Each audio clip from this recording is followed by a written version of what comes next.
And then there was the pop-up with A-Rod and Jeter in 2005 against the Orioles.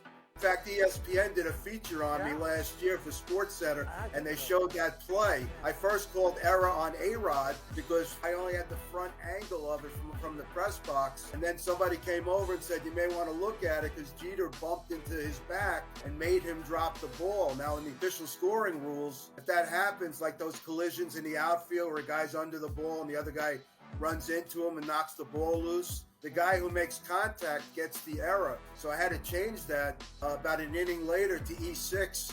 That was the height of the A-Rod Jeter feud when things really boiled over. When the reporters asked Jeter about it, he didn't know that the change was made. Let's put it this way, he was not happy about it.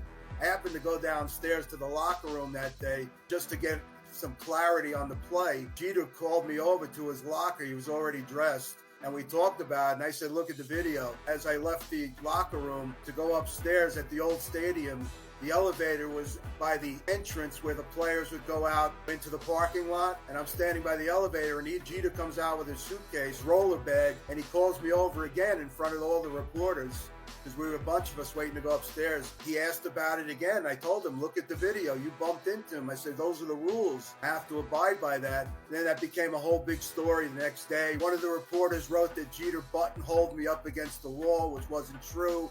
There was no physical contact, but our relationship got strained for a while.